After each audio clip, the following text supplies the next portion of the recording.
తెలుసు, కథ అని తెలుసు, కథలన్నీ కంచికే చేరునని తెలుసు.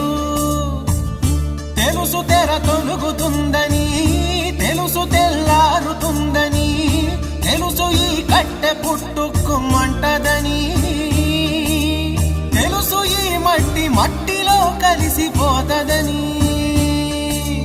ఇన్ని తెలిసి ఇరకాటంలో పడిపోతావు ఎందుకని? మాయ